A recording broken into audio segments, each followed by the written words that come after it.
illegal ham in the face. But bro, where's the banjo? Some Cleveland sports shows try to give you hot takes, but only one can give you a big old piece of hot ham. Welcome to Illegal Ham to the Face. Talking all Cleveland sports. And don't forget our Fat Boy Tuesday, where we also ham it up with some fun food topics. Without further ado, let's serve up some ham. Here are the Ham Boys, Fatty, and Big Bry. What's going on, everybody? Jam Fatty Bates here. No Big Bry tonight. Big Bry is out doing some fatherly and husbandly duties, so I had to make a call to the bullpen. And why not Big Mike from the Man Cave from Off the Rails? Because tonight's show is probably going to go off the rails very, very quickly. We want to thank Harold Keel and Larry Gary APA. Also, City Dogs Cleveland. Mike Voorhees is in here giving us a thumbs up already, so thank you. Please give us that like and subscribe, and give us that follow. So, Mike, how you doing, brother? It's been a little bit. How you been? I'm doing all right, man. You know, just working, grinding like you are with this stuff, and trying to watch these Browns as hopeful as I can be. But we all know in Cleveland, hope kills you faster than a heart attack. It's hope is gone now. We'll get into that here a little bit later. There's no hope anymore. That ship has effing sailed. Well, I don't know, man. For some people, it's still there because they're still waiting for Shador. Now, they think he might be the savior of all of this, so the hope is still alive until that dies. Well, we won't see that hope until, maybe this week, the way that things are going right now. So we'll find out here in a little bit. We're going to get our show started tonight. We're not doing the trivia or shout outs or anything like that. We're just going to dive right into it. The last we spoke, Cleveland Guardians were in the postseason, and now they're out of the postseason. They lost 2-1 to Detroit. Tell you what, it was a great series. It really was. A lot of good pitching matchups. And then just some timely stuff. We got to see the rookie debut of Chase DeLauder out there in center field. I definitely MF'd him a couple times when he dropped the one fly ball to him. But then I also realized that I used to play center field, and I definitely wouldn't have been able to see that ball. So at least he got an eye on it and a glove on it. I would have probably got hit in the head with it and just fell over.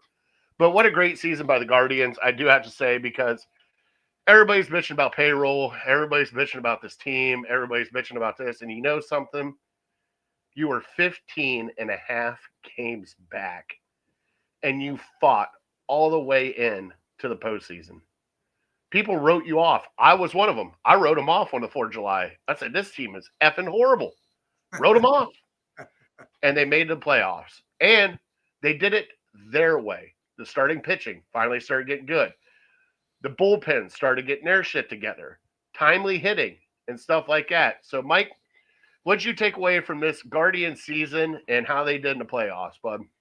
You know, a lot of people hated that they made the playoffs because then it gives the ownership like, oh, well, we could do it with almost nothing. No money's needed. We win divisions and get to the playoffs, which that sucks because that kind of is the take of how it is with the owners. But, you know, you see the ownership's going to change here soon. The majority of it's going to definitely switch up.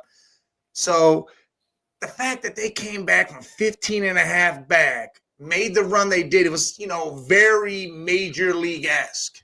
You know, the movie, they definitely put it together. They were ripping off pieces of Dolan's or whoever the heck ever they wanted. I think it was a Dolan and a bikini, and they were just one piece at a time.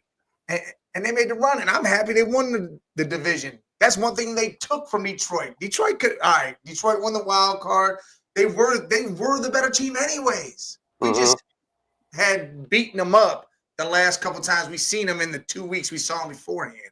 But they were the better team. They should have beat us. But the fact that we took the division title from them is what gives me great pleasure because I love when Detroit doesn't get shit. Oh, boy. I did not see this. So Jose Ramirez was on a podcast? Oh, I guess. No, I didn't see that either. So, and now this Jose Ramirez podcast interview breaks. Oh, boy, he's not happy. Oh boy, that's not good. If Jose Ramirez is not happy right He now. wasn't happy in August. You saw it in his face. You saw before they really started making this move that, hey, man, he's frustrated. Well, I'd be frustrated too if I'm the only damn hitter on the team and it's a bunch of young bucks. They got to bring some money in. You know, you got some hitters out there. Go spend some money. Make the salary cap not be 30. Make it 80 million. That's what we need to make it. That way we have a couple hitters, get some pitching together again. Bring up your rookies that are so touted, the ones that are in, you know, waiting to come up in the minors, and just let this ride. Oh, he's actually wanting the Guardians to actually make some splashes. I'm looking at it here on Sports Cleveland Guardians on SI right now, trying to get caught up real quick. He definitely was not happy. And he said that, man, I don't know. front office making a splash this offseason. It may be too late. The GOAT is considering leaving. Oh, no. Talk about his extension talks. It might not sign back in with the Guardians. Yeah, it seems a little old, but claims ownership lied to him to build a championship contender around him. I'll text you a link to it. That's not good. That's not good if that's the case, because I'd be pissed off too if I was Jose, because you took a pay cut to hopefully, possibly get people in here. I mean, I'm not going to be, mean about it, but you took a pay cut, so hopefully other people could get paid. Yeah. And you can get it in here and get a championship, which, Major League Baseball players do not do at all. They're all about the money. Are you reading it too? Here's my thing. Jose loves it here. He doesn't want to be anywhere else. It's like a Myles Garrett situation. Myles talking all that trade and all that drama that happened right when the offseason started. Myles don't want to be anywhere else either. He wants to be right here in Cleveland. He wants to stay here. He bought stock and ownership in the Cavs. He doesn't want to go nowhere. But he wants the ownership to understand how real this is. Like, hey, I will leave if you choose to continue going down this path. I feel like Jose's taking a chunk of that and saying, hey, here's the deal, man. Y'all played this game. I took less money. Do something, or I'm going somewhere else. Yeah. He said it thinks it's an older one, but, breaking now, especially during the wild card play or, playoffs over, everything else, the time of it is just horrible. Yeah. Let's see here. He texted it to me. I'll listen to it. Things are going to change. The general manager didn't do what we talked about back then. They were supposed to take advantage of my discount and build a team to win, were his exact quotes. Oh, God. Hey, you might as well add to the shit show that's Cleveland right now. Jesus Christ. Oh, my God, Mike. It's horrible being a Cleveland fan, bud. It is horrible. Well, I mean, you're down in Cincinnati. You could be a Browns fan down there and nobody gives a shit. Up here, you see it every day. You just get kicked in the dick. No. These people down here, they try, because I work on the border of Indiana, too, so I hear it from all sides, whether it's Colts fans, different fans of different teams. It's kind of crazy. My job. There's Steelers fans all over the place down here. It's insane. But well, I mean, because I come at them with facts. I get real factual with them, and they tend to shut up after that happens. But I mean, we got a bright spot. The Cavs. Cavs are our bright spot. That's all we can lean on now. Yeah, they start preseason game tonight, so Cavs preseason's going. It's weird because of the overlap of what's going on now, because baseball season's starting to end. We're about a quarter of the way through football season, and now basketball season's kind of starting. So at least we got the Cavs to look forward to, because God, if we don't, let's see here. Justin lives down in Cincinnati too. He said Indiana just sucks. It's just across the river from me. Oh yeah, he does, huh? Yeah. I live in Middletown, so I mean, I'm about 40 minutes from the border, and I work in Oxford. I work right next to the University of Miami, Ohio, over there. Yeah. All right, so Bud, I do have to ask you. IO. Do you think that they're going to be able to extend Quan? You think that's a possibility? See, how I look at it when you say, do I think it's a possibility? Oh, it's definitely a possibility. The money's there. It's not that it's not there. It's, are they willing to spend it? Will they spend the money? And I think they have to. Again, new ownership supposedly starting to come in, right? When's that all change up? It's got to be soon. Well, the only thing I worry about is this work stoppage is what everybody's talking about. Yeah. You hear what's going on. A lot of people are going to go for like short contracts and hopefully come back out on the back end of the CBA of this and hopefully get something. Mike said, dude didn't show up when we needed him to. What, you really want to pay him? And Mike is from our Cleveland Guards cast here on Network 216, Mike Voorhees and Brian Shaw, and they break it down for us. And Mike, I get what you're saying, but there's a lot of other people that didn't show up during the playoffs that we kind of needed to. It's kind of happens. You know, Manzo really didn't show up. Quan did not hit good at all. But Quan, since the All-Star break, wasn't that great either after the rumblings that they were trying to trade him. He kind of fell off there and then started getting a swing back. But I look at it, Mike Voorhees and Big Mike. I look at it this way. You got good players on your team. Try to keep the good players that are on your team. Now, I know he didn't show up when we needed him to, but he still is a, top 5 left fielder? Yeah. I mean, defensive-wise, he's one of the best defensive left fielders. Offensive-wise, I know he's our leadoff hitter, and he needs to get on base, and I get that. And Quan and Manzo went 3 for 23 in the series. I get that. People get cold. Everybody, you have hot and cold streaks. People get cold. I mean, just look out. Rocchio was cold for a while, and then playoff Rocchio showed up and then started hitting it again. But I think you need to take a look at the way this team is and go forward. Obviously, pitching, as long as we have Carl Willis, here, I think pitching is going to be really good for us. But you need to start paying some of these players that you got coming up. You got Quan. Right now, I think Arias did okay defensively at shortstop to where you can kind of keep him as a shortstop for us. Rocchio did good, but also you got our boy Bazana coming up on his heels, wanting to take that spot. I think what this series did with Cleveland and Detroit showed you what the future could look like with DeLauder in the outfield, with Valera out in the outfield, with Quan. And hopefully this team can kind of take off from that. MLB Guards cast. I'm sorry. MLB Guards cast. Thank you, Mike. But what do you think about that, though? He's right. I mean, we got a lot of things that are moving right now. I say we pay Quan. You know what? Bo Bichette's out there. Why don't we go grab him? You put him at shortstop. We haven't had a real good shortstop or someone that can play defense and hit the ball at that position in a while. Grab him, bring up Trevor, start bringing up these guys and making this stuff happen. I mean, they were talking about Pete Alonso, who's a possibility. I mean, that's going to be a lot of money right there. But, again, you got to start spending it. If you really want something, this isn't 2016 where we have all this. You spent some money there. You made some moves.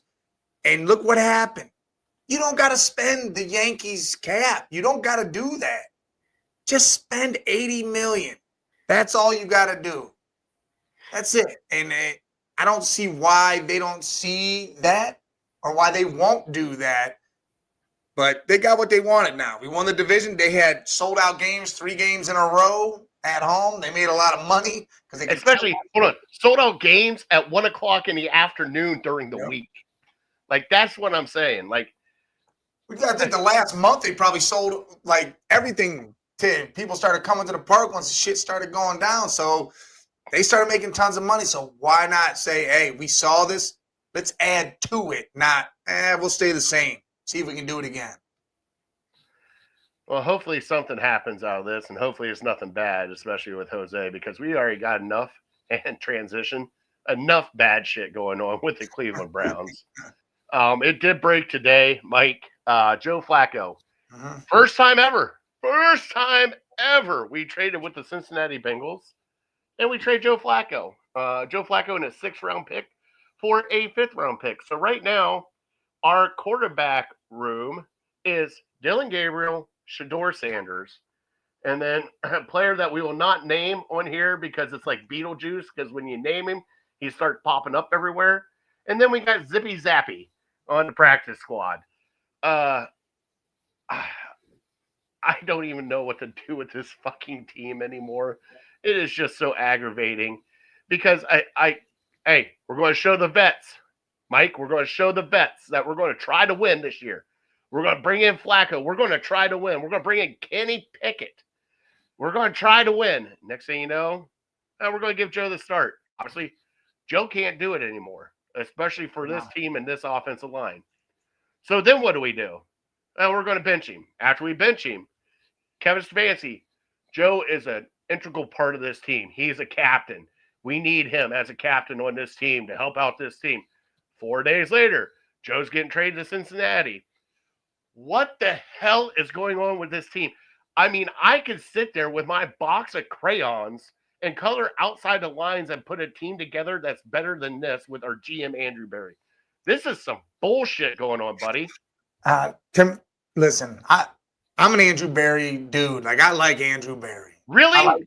I like what he's done. I like everything he's done so far. Everybody Jeff goes. Wills? Did you like that one? I can name every GM does one shitty. Does shitty it's not draft just one. It's not just one. Zach Zinner, who's a healthy scratch every week that you drafted to be the heir apparent of a guard. That guy. Like, I think that's something else. Here's another one. Extending Jack Conklin, who's hurt for the first 5 weeks, who's hurt every year. Yeah, that was a great one. But I'm just saying, every GM does that. John Dorsey did it. John Dorsey had trash picks. Oh, he got Chubb, he got Ward, he did Baker. Great. He did 3 dudes throughout 3 damn years or 2 years. Great. I'll tell you right now, this draft that just happened is the best draft I've seen in Cleveland in a long time. So far, give it a little bit. When they stop caring and they stop, wanting to get their head kicked in every fucking day because it's Cleveland. Well, yeah. Just give it a minute because guess what? If that's the case, well, then it's not on Andrew Berry. Then it's on the whole situation. I think it's more on Stefanski than anything. I think this whole trade right here, Stefanski saying all that, and then him getting traded, is more or less showing I'm not with Stefanski anymore. I think Berry's starting to. I think Berry's probably being told Stefanski's probably going to be out, but they're going to keep Berry. I think that's what's going to end up happening. This whole thing, and people that are with Stefanski and against Stefanski, whatever. This team is constantly the most penalized team in the NFL. Mm-hmm. Also, you got the quarterback whisperer, supposedly, as I use air quotes again. With Kevin Stefanski, who can do anybody in an offense and stuff like that, and you can't get a guy that's been a veteran for 15 years to actually look good. And don't get me started. And the other thing is everybody sitting there talking about Stefanski fucked this team during this game. And I mean, straight did it. And this is on him. This loss is on him. It's not on the players. It's on him. It's on Stefanski, this loss in London. Mm-hmm. But also, you guys sit there and look at this schedule right now. We should have beaten Cincinnati. Yep. Okay. We should have just beaten Minnesota Vikings over in London. So there's 2 games right there. So we could be 2-3 right now. 3-2. Yeah. I mean, this is 3-2 right. Yeah, because I forgot about Green Bay. Obviously, this team is just so freaking frustrating because it just seems like if this was the plan the entire time, why even bring in Flacco? Why? Why even do it? Just start the rookies. What the hell is it going to matter? See, I didn't understand that either. I figured you're bringing in Flacco to be there as mentorship or a veteran on the bench if need be, and these rookies all go to hell. Then cool, you put Flacco in, let the season run its course, and that'd be that. They should have started Dylan. They should have did all this right now. Hey, Dylan, you're going out there. This is what we're doing. All right, Dylan, you can't do it. You can't throw past 10 yards. Shador, you're going out there. We're going to see what happens. And then that's how it goes. And to be honest, it might wind up down to where you put the man that you don't want to say his name back out there towards the end of the season. And if that happens, then I think more that's a play to, hey, he looks good. He looks better. There's going to be a team that's going to need a quarterback, and he might be able to be going that way. Yeah, nobody's going to pay that price, though. We're going to take that. We'll take the hit. They're not going to pay no price. We take the hit, and then, we freed up money to do it.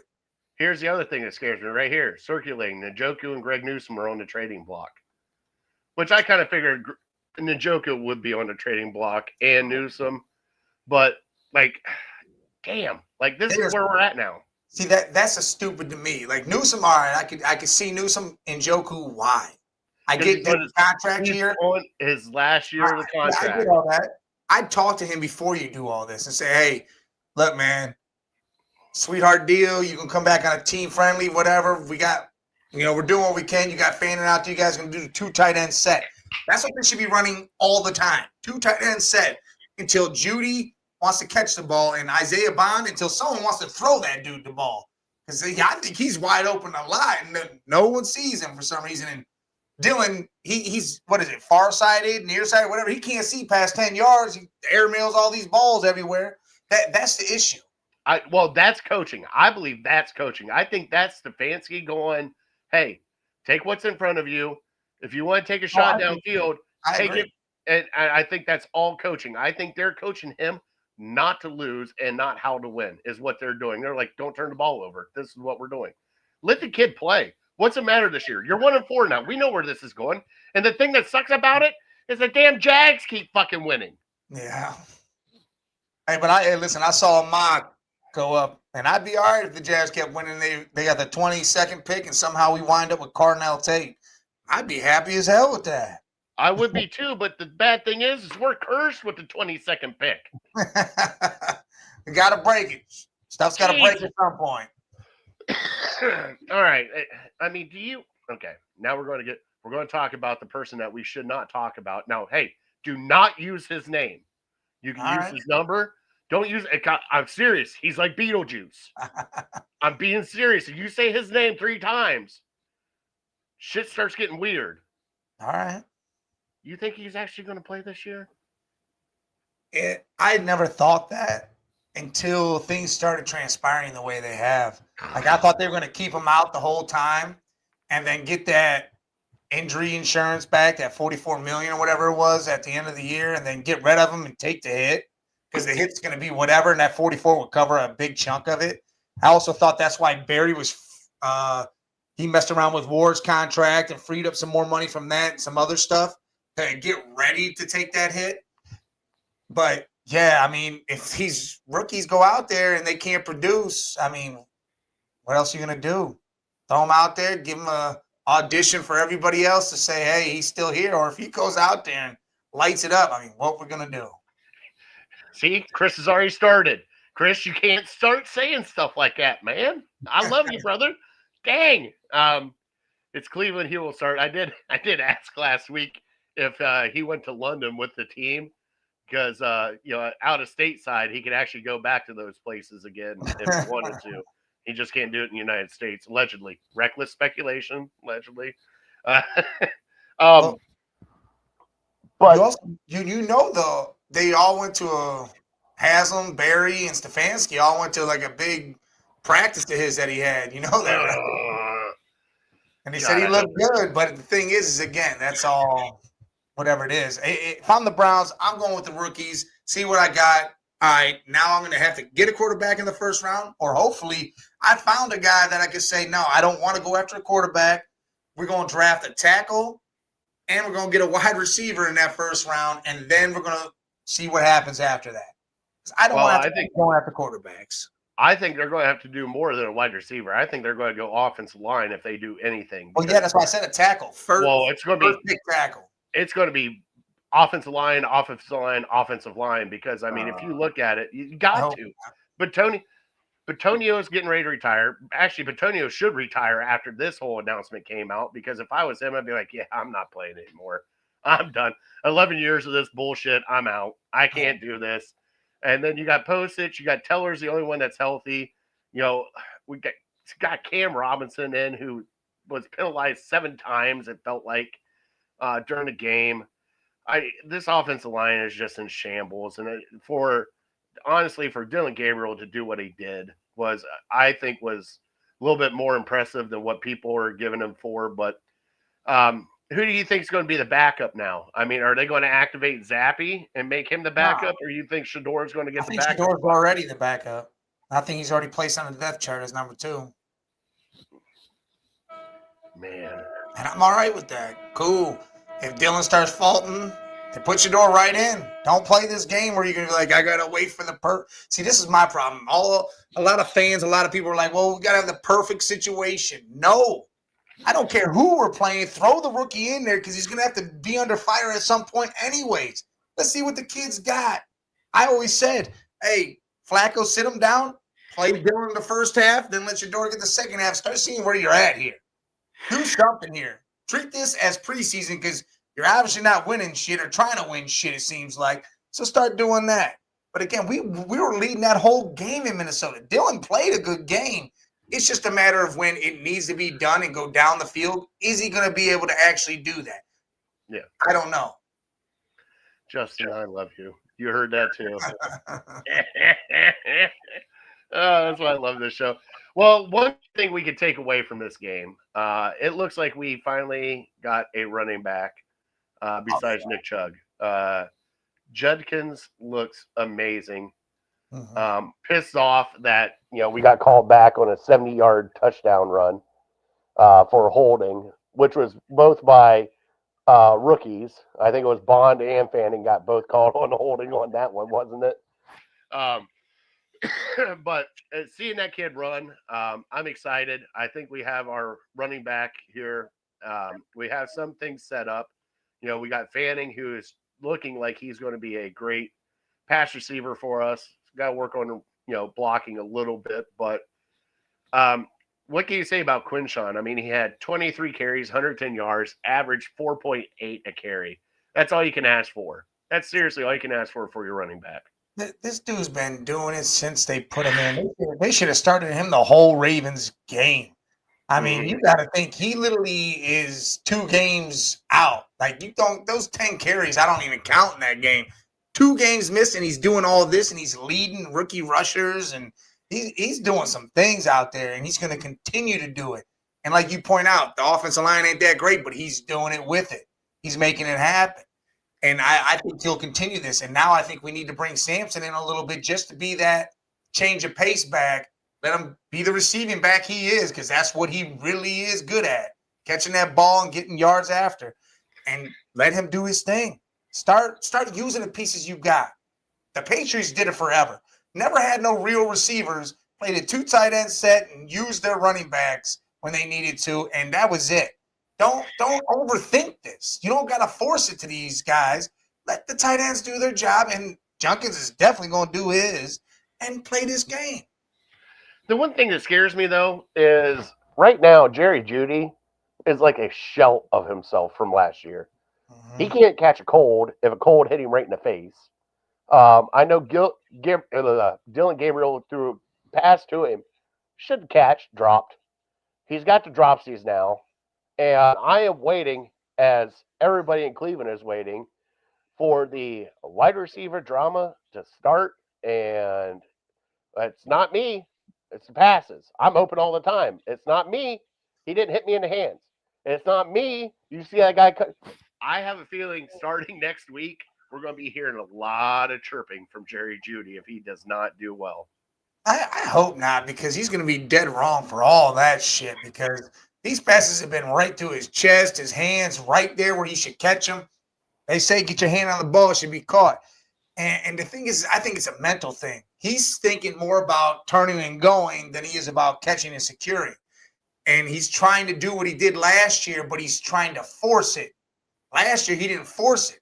It just went with the flow, and he did it. He needs to get back to just letting things happen instead of trying to, I need to do this, I need to do that. Don't put this whole thing on your back, man.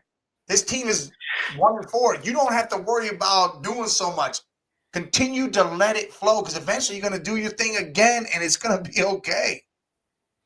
Yeah, but like right now, he got, 2 receptions, 15 yards. Our leading receiver was Njoku, 6 for 67. Mm-hmm. And then Fanning had 4 receptions for 13. And then after that, it's 2, 1, 2, 1, 2-1. And the only wide receivers were Judy, Jamari Thrash got 1, and Isaiah Bond.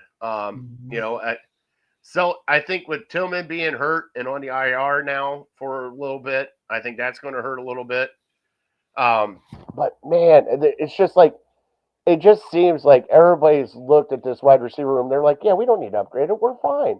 No, I think you seriously need to upgrade this wide receiver room because I don't think in your minds you have what you have. You don't have a legit number one. You don't. You don't have a legit number one.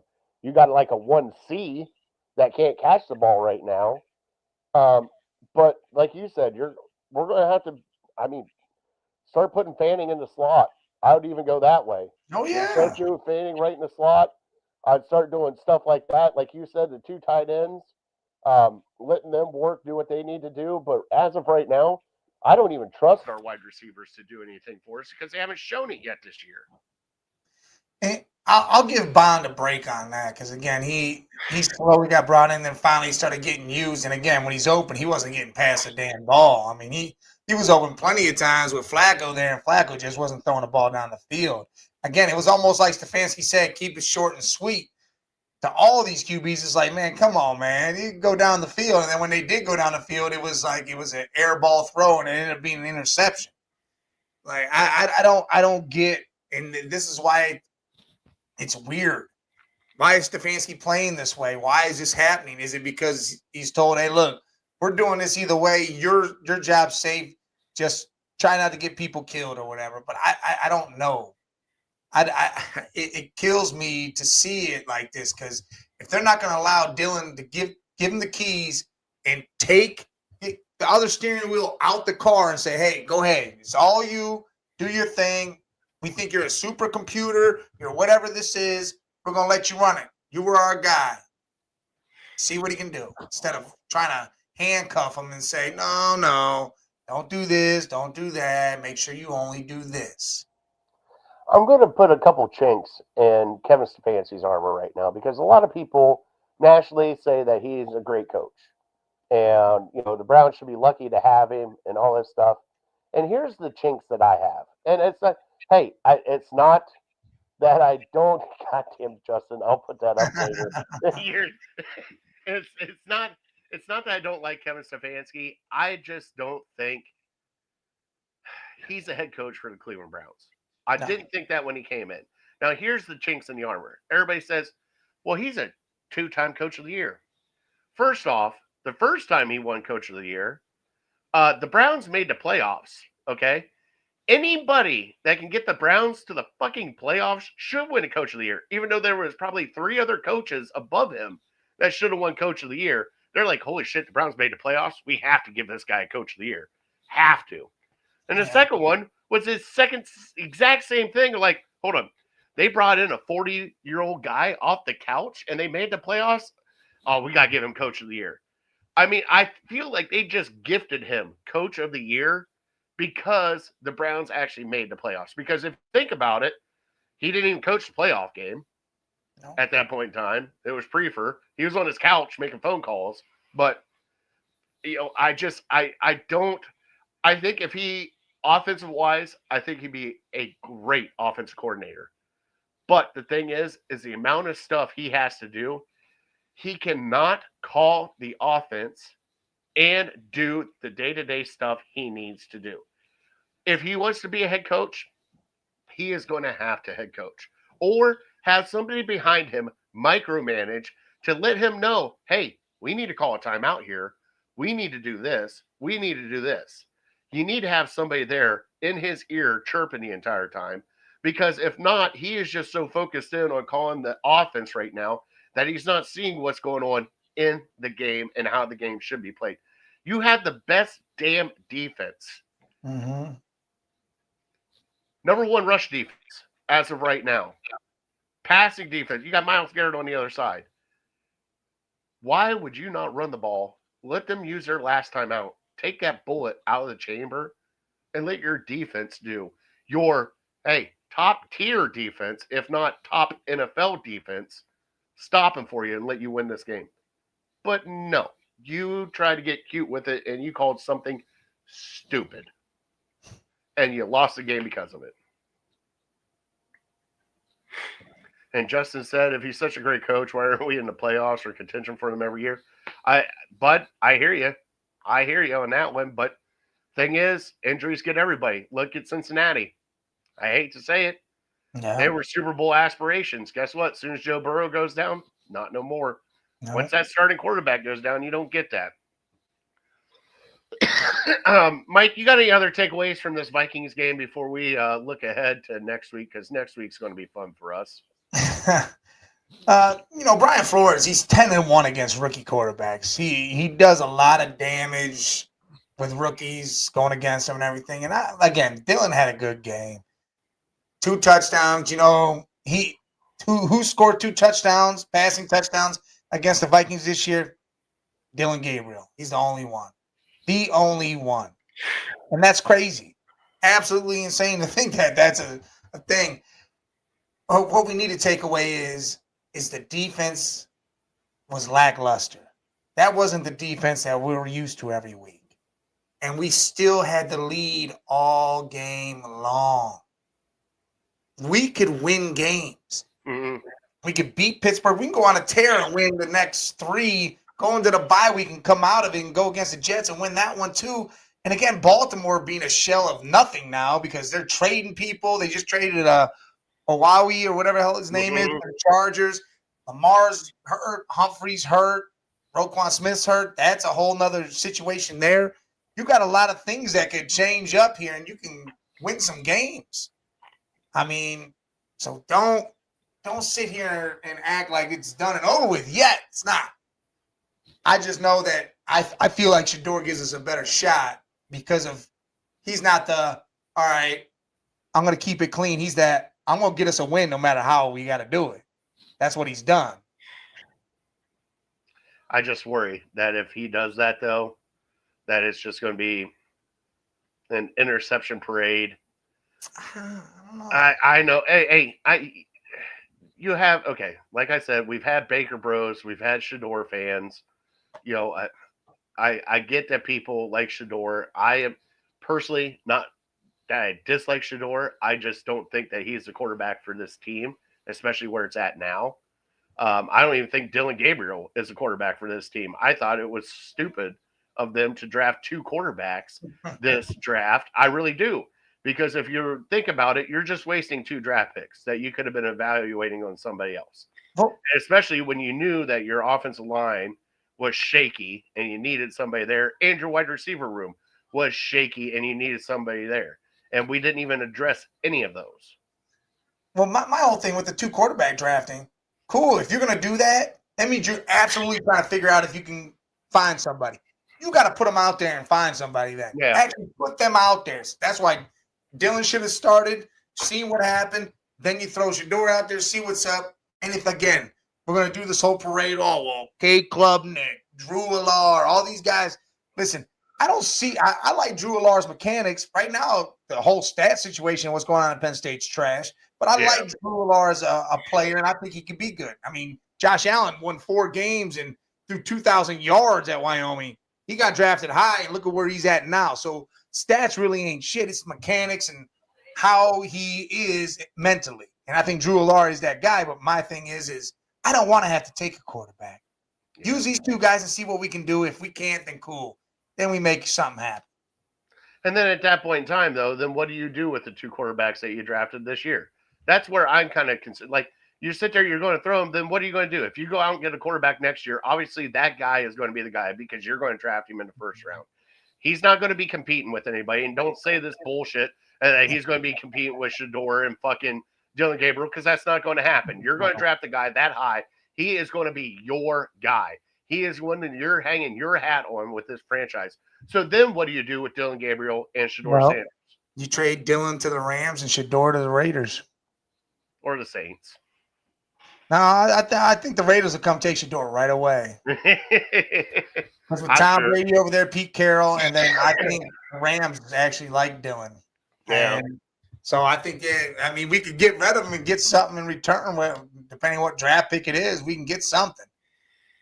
And yeah, everybody hates Dylan because he's an inch taller than Patty. That's bullshit. I am taller than Dylan Gabriel, so suck it, Justin.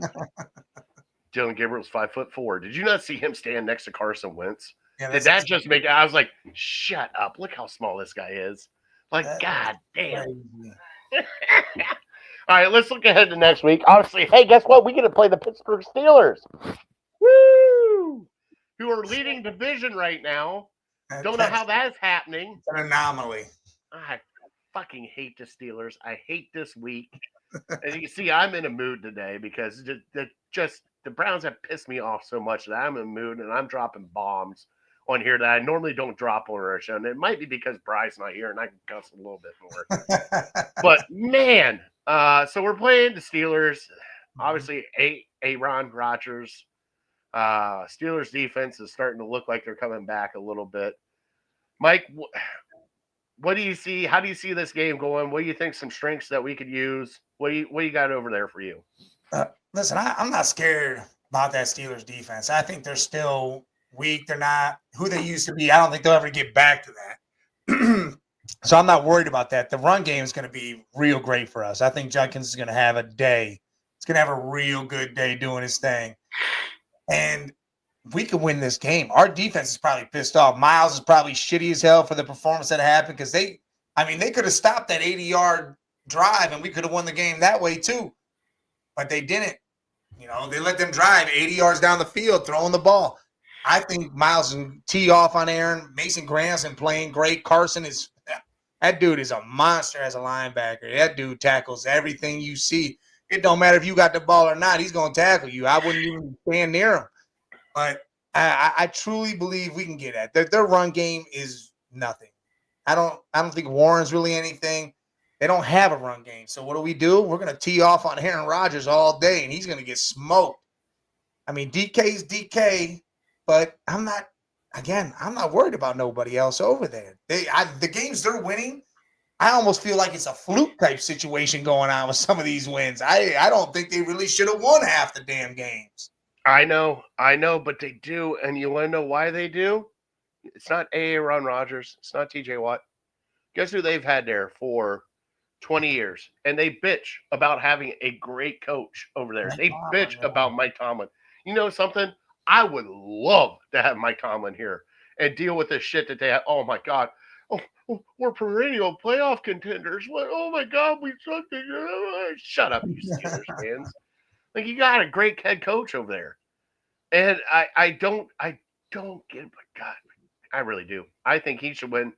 I think he should have won a Coach of the Year. Hey, Kenny Pickett year? Should have won Coach of the Year.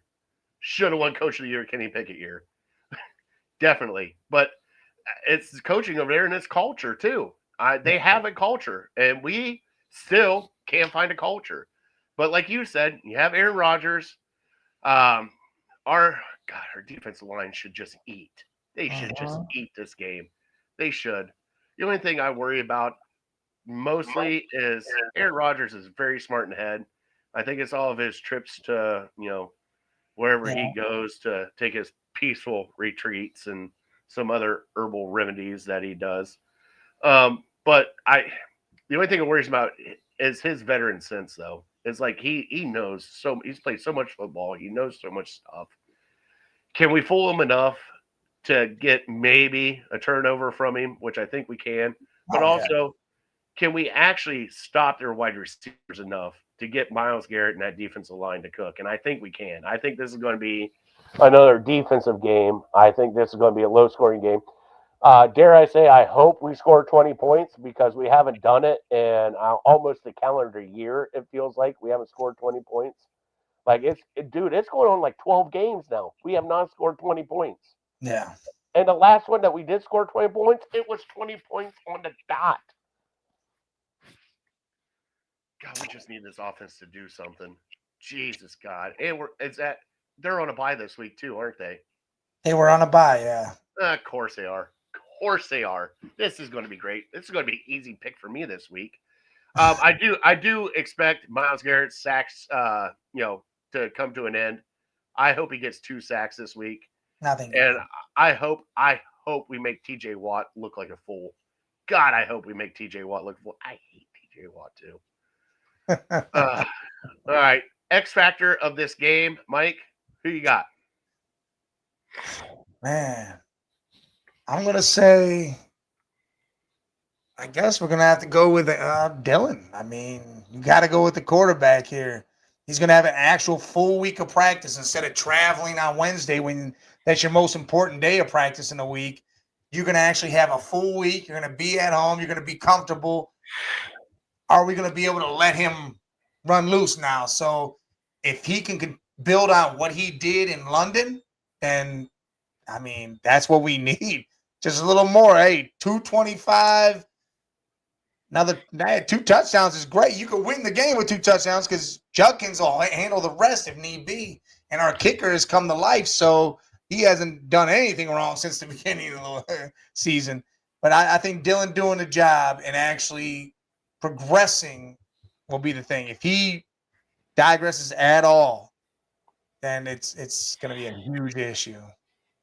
Yeah, my X factor right now, and people are probably going to laugh at me for this. Cam Robinson. Finally getting a full week of practice, get him in there at left tackle, shore up that left side with Joe Bitonio. Hopefully Conklin is a little bit more better with his arm, and we can shore up this offensive line a little bit because right now, if you can't shore up this offensive line, we're not going to be able to run. We're not going to be able to pass, and especially with TJ Watt looking out there, with Hayward, with Heinz Smith, all of them, you got to be able to protect Dylan Gabriel. And hopefully, since he is not just being, hey, we're going to fly you out to London. You got your passport.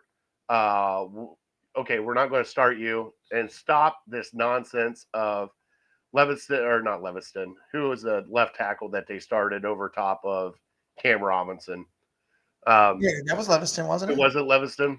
Stop it with this 2 tackle stuff. Cam Robinson was in here. That's why they brought him in here to shore up that left side. So I mean, that dude's a 9-year vet with only 11 holding calls in 9 years. The hell? Throw him out. Let him play. Exactly. It'd be like, hey, all you got to do, look at this.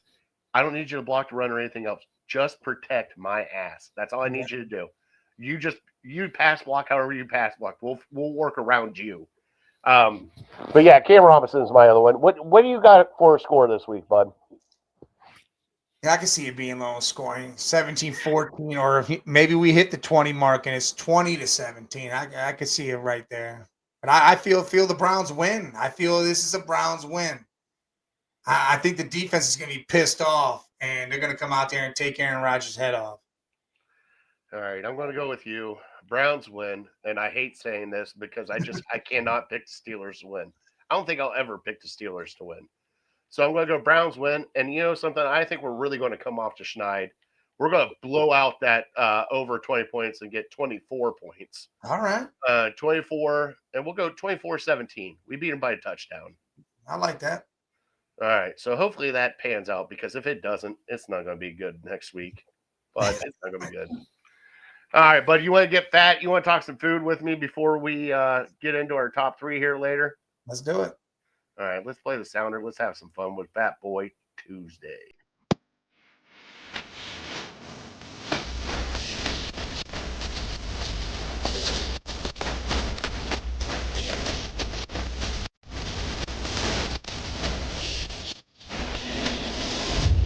And now, it's time for Fat Boy Tuesday.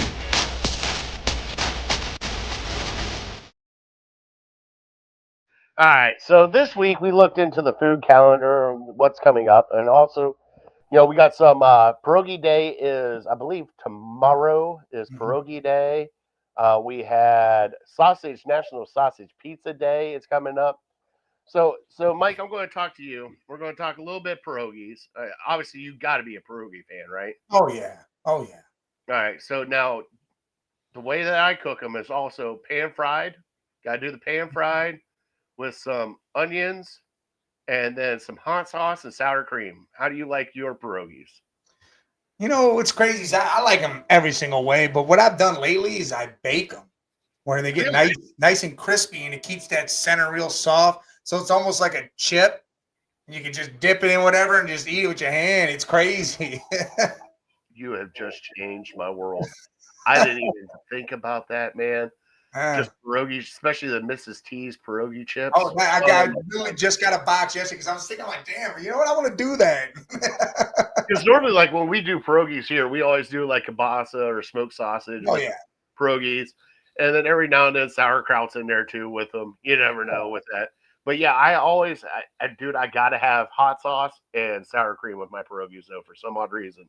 And it's not like, it's not like the fancy hot sauce. Give me that trash like dollar hot sauce with just the vinegar hot sauce with it, because I don't expect. Now, are you a potato cheddar? Do you like the potato onion? What's your filling situation like? You like on your pierogies? I like potato cheddar, but I do potato onion too because the only reason why I don't do the onion a lot is because usually I do get some onions and I'll cook them and I have that with them already. So I will have that even if I do the bake and they're like chips because, you know, you take the sour cream, take the hot sauce, I mix them together. So they're in one dipping sauce. You just dip it in there, scoop it up. It's good to go. God, I love you. I knew this was perfect tonight. We go to, do you guys have a Hoffer House down there? No. Okay, so there's a German place called a Hoffer House here in I Cleveland. know what you're talking about. I've been there. Oh my God, dude, their pierogies there are like the size of hockey pucks. Damn. I mean, they're not Mrs. T's. They're not like the little ones. Like they are pierogies. Hell yeah. I mean, when I think of pierogies, though, especially here in Cleveland, man, you get them anywhere you want to. But like, you get some of those pierogies that are that big and just all you need is like 2 or 3. If I get Mrs. T's, I'm eating that whole box. Yeah, the whole box. It's just, hey, that box is getting cooked up. That's it. How many pierogies Mrs. T's pierogies do you actually think you could eat? I definitely eat a whole box. I could probably do 2 if really need be. You know, I'll tell you right now, if you get the little ones like the minis, man, you eat them things like chips. It's like a bag of chips. You just gone. All right, so the next one was National Sausage Pizza Day. Now, I do want to talk about this because a lot of places do like the frozen sausage bites that they just kind of throw on top. Places here in Cleveland, though, they get that dollop of fresh sausage and they just drop it on there. And I think that is the best thing if you get that fresh sausage on there. Like we have Geppetto's just down the street. Yeah. They do that, and you just get that huge chunk of like Italian sausage that you bite into. What do you think about that? Do you like the little bites or big bites? No, if I'm gonna bite into a pizza and it's got sausage on it, I want to be able to taste the sausage. Like I have to be. I've had pizza where the circles look like pepperonis, but they're thick slices. Like that's where it's at for me. Like I love sausage pizza. I love all the meat. I always get meat lovers usually when I do it, or I'll get a supreme so I have the onions and green peppers with it. But yeah, no, I like a good deep dish, like Chicago deep dish. There's a place over here, man. They do that. It's amazing. You could take them home too, bring them home frozen, cook them. It's good stuff. What deep dish place is this? It starts with a G. I have to look this place up. They're looking up because if you're going to call it out like that, we got to, because over here, like we have Arturo's does the fresh sausage, Geppetto's, like I said, we got Giovanni's down the street that does the fresh sausage. It seems like everybody does fresh sausage, and unless you're the, franchise ones, like Pizza Hut does the bag sausage, so does Papa John's. It's not that often you get fresh sausage from some of them, but man, you get that, and especially if it's made in-house too, because I know a couple places do it in-house. Oh man, how good is that? And Justin, here you go. Big sausage pizza. Yes, I do, Justin. It is Taco Tuesday also. We're not going to talk tacos though. Giordano's. Giordano. Oh my God, you have a Giordano's there? It's about 25 minutes from me, but yeah. Shut up. All right. I got a place called Two Cities where it does Chicago and then it does Detroit.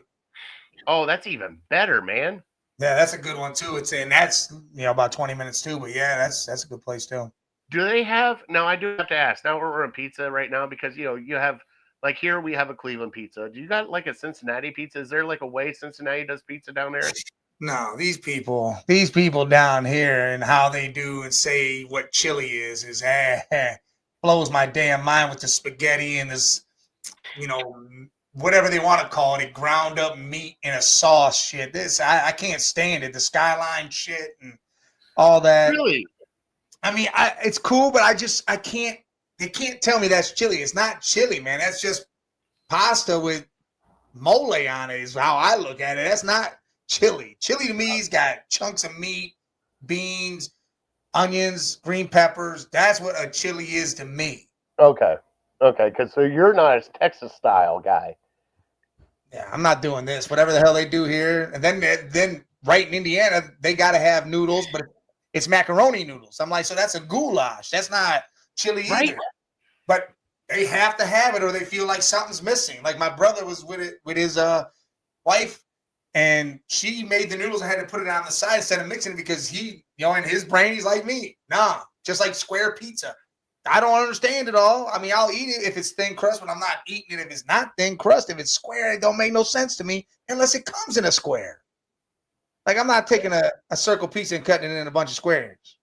Oh my God. So Lima Pizza, you're not in on. All right. Because so Lima Pizza, they do the toppings and everything underneath, and then they melt the cheese on top. See, that sounds good though. I'll do that. But they cut it in squares. And I'll try it if it's worth it. Like there's a place called Shaddock's that does that too, where they have the cheese on top, and it's not bad pizza. It's just not something that I would tend to like go to all the time. There's a place down here called Cousin Vinny that's just amazing. And what's best about them, they're open until 3 or 4 in the morning. Shut up! Those are the best places. And I mean, yes, and this place is they got this deal. You pay like $25, you get 2. This cup is literally from there. You get 2 cups of pop. You get a thing of breadsticks and a pizza of your choice, whatever you get. Dude, that's not bad at all. Now, hold on. Do you like greasy pizza? Yeah, I could eat greasy pizza. I mean, you don't do like the napkin dab to take? Oh, hell no. I see people do that, and I'm like, no. I put hot sauce and red pepper flakes and Parmesan cheese all over my pizza and shit. Okay. Look, Jets pizza is a whole different thing. Yeah, that is pretty good. Jets pizza is good. We get it at work every now and then. I love it. The thing is, though, it's okay. Funny story about Jets Pizza because we're going off the rails a little bit on this one. So we always ordered it like during airification for my job, right? Yeah. Everybody gets pizza and everything else.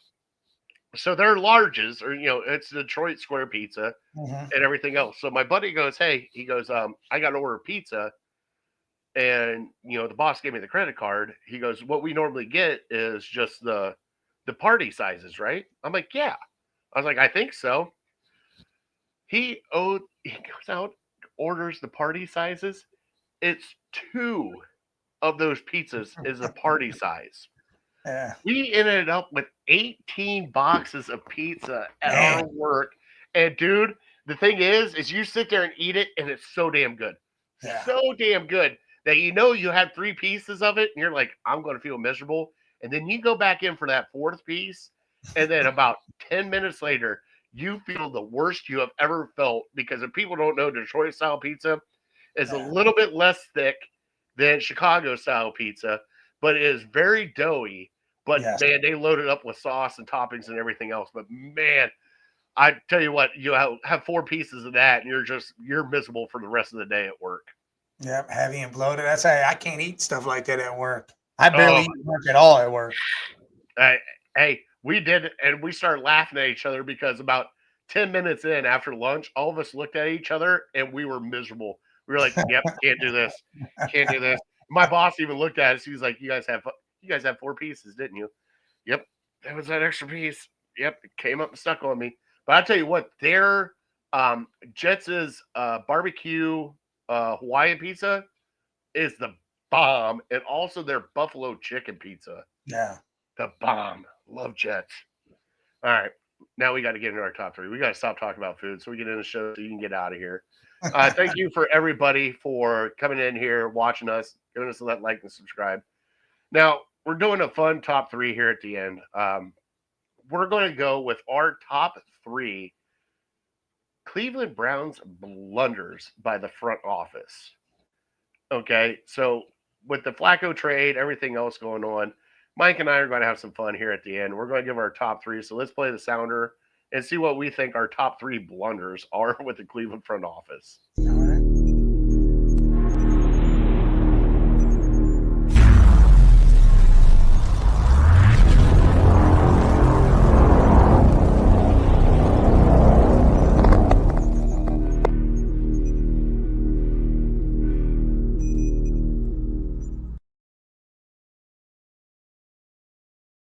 right, so Mike, this year alone, all right, is what we're talking about, are 3 blunders for this Cleveland Browns team. And if you want me to go first, so you can kind of see where I'm heading with this, I would. Yeah, go ahead. Okay. Okay, so first off for me is trading for Kenny Pickett and then signing Joe Flacco. What the fuck was that? Okay, that's my first blunder of all blunders, all right? Second blunder, bringing in guys off the street to play left and right tackle for you. There is the second blunder. And then finally, the third blunder, and this is probably the biggest one of all. We are having a 4 quarterback competition for your Cleveland Browns. That has got to be the stupidest blunder they ever did. Mm-hmm. At that point in time, you should have let the rookies develop how they're going to develop, and you should have had a competition between Kenny Pickett and Joe Flacco, and then go from there. But those are my 3 blunders so far for this Cleveland Browns season. Mike, what about you? Mine is trading for Kenny Pickett and then trading him right the hell back out. Like, you're talking all this shit about how he's going to be the starter, then now he's gone. I get Hey, it. at least they did a smart move though, and they got a 5th round pick back for him. So Barry made sure he got his shit back. He all right, cool, got mine back. Another one is to be honest, not starting the rookie. Let the rookies just start and roll. I mean, you drafted 2 of them for that reason. Let them go. And this also goes with you're not developing them. It seemed like they weren't part of anything. That whole mini camp, any of this, like you just that I don't know. They should have had more responsibility and doing more things than just hanging around. And the next is, man, I get it. He's good now. Smith's kicking the ball everywhere now, but you waited until the week before to make your decision on a kicker, and he actually cost you a win. He did. He redeemed himself, don't get me wrong. Dunn did that. He's good now. But you literally didn't give him the job until the week before, and then he's going out there trying to do some of these things, and you just No, I agree with you, bud. I agree with you. All right, bud. Let them know where you're at, where they can find you, all your shows, bud. All right. As you can see, at the Man Cave 8172 is my YouTube. Tuesdays we got Sports Madness running. Usually 12:30 to 2:30. Thursdays Off the Rails 1:30 to 2:30. That's Thursday night preview, and that's talking about all sorts of different things that happen. We got the open mic that pops up. That's anything but sports. We just talk about life in general. The Flight, because Scully, he's a Eagles fan, so he has his own show. If you want to be interested in going on there and messing with him, you can do that. At the Man Cave 10 on TikTok and X. I'm usually on TikTok a lot, doing a lot of things on there. I haven't been lately, but I'm gonna get back to it. But yeah, we're doing things all the time. And then I'm Game Time 216 with my boy Bobby G, Mondays and Wednesdays, talking everything Cleveland. All right, but hey, thanks for sitting in the co-host seat tonight for me. I appreciate it. You know that. You know I love you. Hell yeah. All right. Brian would say, God bless you. God bless America at the end of the show. I always say we're definitely uncorked and loaded. We will see you guys next Tuesday with Big Brian back in the co-host seat. But Mike, thank you so much for your time. Thank you for hopping in. And thank you for laughing and having fun with us. Justin, thank you for all the comments, especially like this one right here, that Fatty gets that big sausage pizza. And all the other ones, keep the comic relief coming because he knows that I cannot go get fatter. Thank you, Justin. Probably will do that now that the McDonald's monopoly is back. I have Big Macs coming. So, all right. On that note, we're out of here. We'll see you guys next Tuesday. Thank you guys so much for watching. See ya. Later.